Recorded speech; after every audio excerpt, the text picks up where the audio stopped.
Many of us right now feel driven to make change.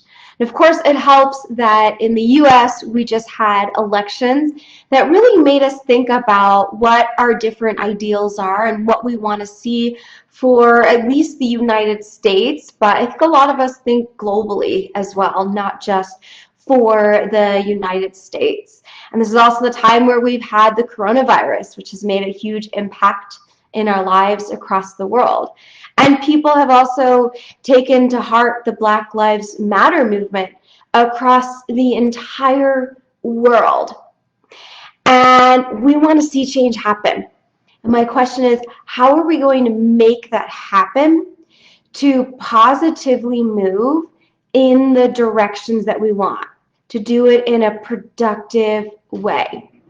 And I'm really doing this Facebook Live actually because I'm concerned.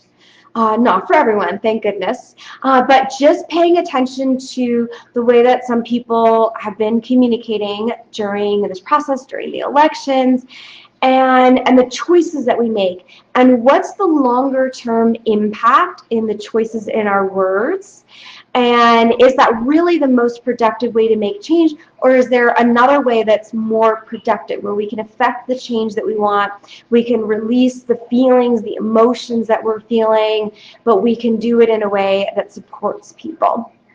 Now, I grew up in a home that had basically out of 3 grandparents that made it out of Europe before them going into the Holocaust. Like out of the 3 of them, they only had 2 family members total of their, not even just the immediate circle, but the circle beyond that too, family members survive the Holocaust.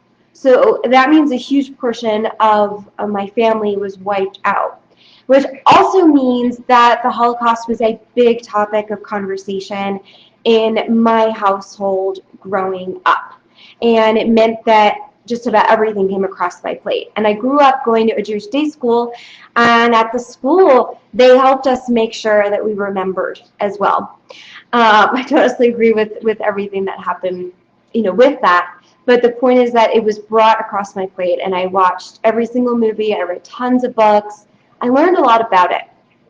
One day, I took a trip to Germany. I think it was in Nuremberg.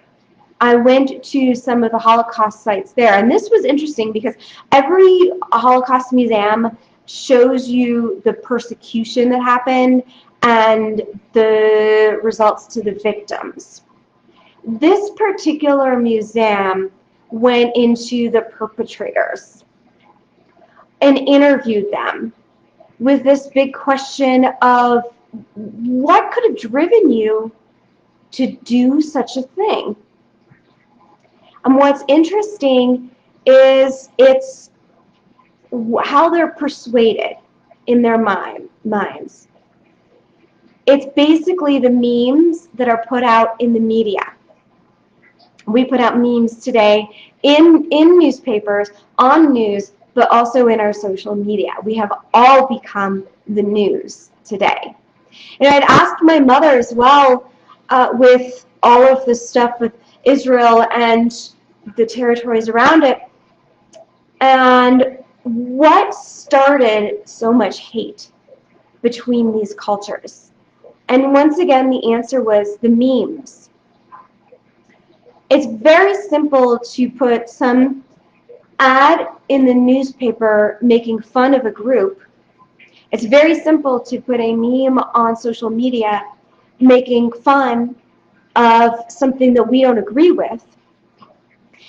And these things may be fact-based or may not be fact-based. But over time, the more and more that we see of those things and the more we teach our children that, the more we impact our mindset to start believing that an entire community of people can be horrible people or not even be compared to human.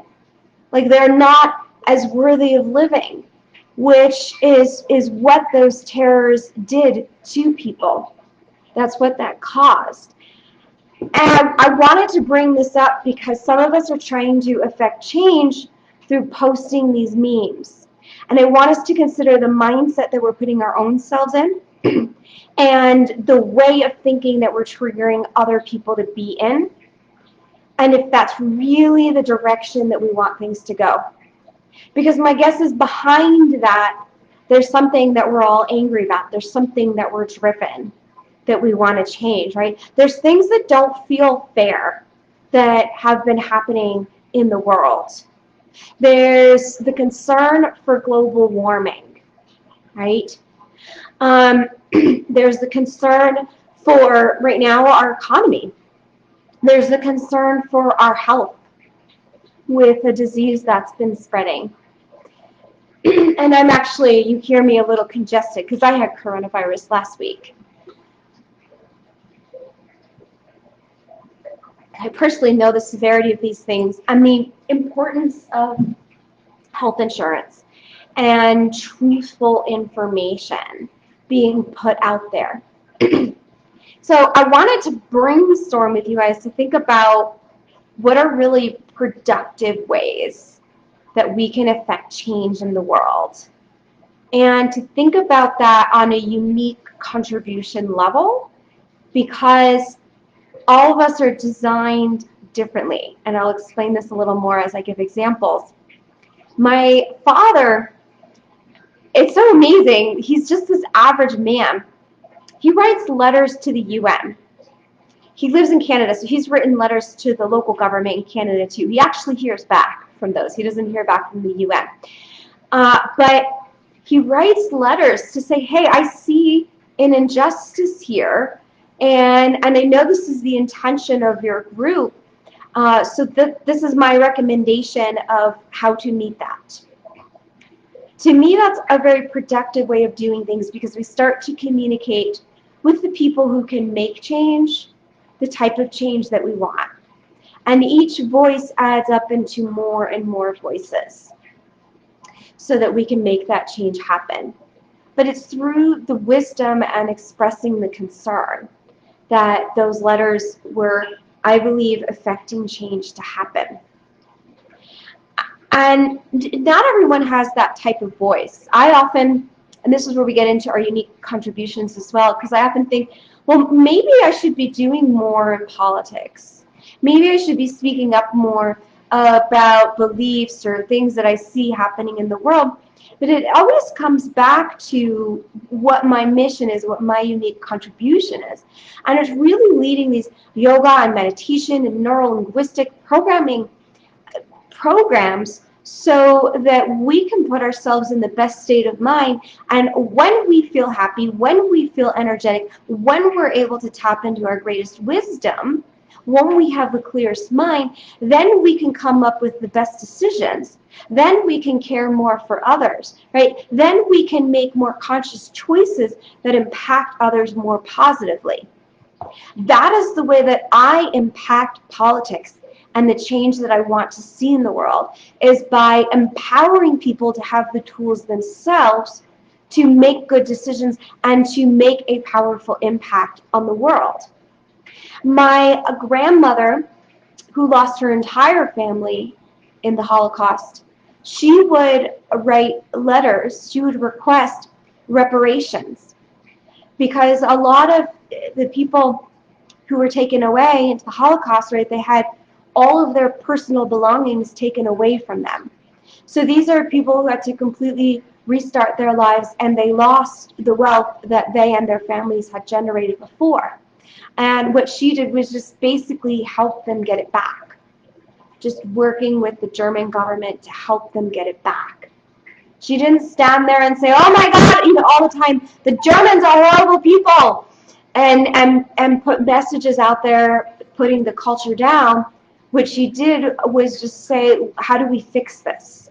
Here's something that I can do to help fix things. And she was still depressed her whole life about what had happened to her family. But that was still the choice that she made. I love the fact that there are so many organizations out there, especially created in the US, to help other people. There's so many foundations, there's so many charities, There's so many things that we can do. One of my favorites is the Global Orphan Prevention. If you look that one up, but you saw me a year ago, or I guess almost a year and a quarter ago, I performed dance at a beautiful event that they put together. And it's not just about ending child trafficking, but it's also, in a way, it's giving females an opportunity to be educated, as well as their families to understand how to prevent their kids from being taken, so that everyone can raise their socioeconomic status and their wisdom and understanding, and they're less likely to be targets because they know how to give themselves a better life.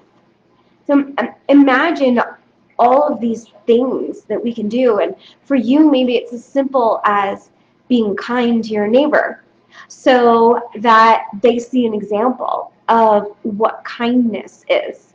A friend of mine just brought me this huge thing of soup. I had a few people who brought me homemade soup, which was great because while I was sick, then I could rest and eat this delicious, nourishing food. Make sure that I didn't just get weaker because I didn't necessarily have the energy to get up and do things. And what that does is it puts me on Facebook Live today, that little bit of soup that people brought me, and now I can be here helping to support other people and working with my clients again. And my question for you is, what's your unique contribution to the world? And to get really creative with that is it living a happy life and being an example of happiness? It's important for me to note that because a lot of times we may think that we need to start some foundation like the Global Orphan Prevention, but actually all we need to do is be a happy person, and that will inspire other people. So share your ideas on the Facebook Live chat here, and let's see all the many amazing ways that we can contribute positively to making this world a better place going forward. It starts with ourselves, and then it projects outwards from there. So always join me for that piece for working on yourself so you can project the positive energy outwards from there. Have a wonderful rest of your day. Bye-bye.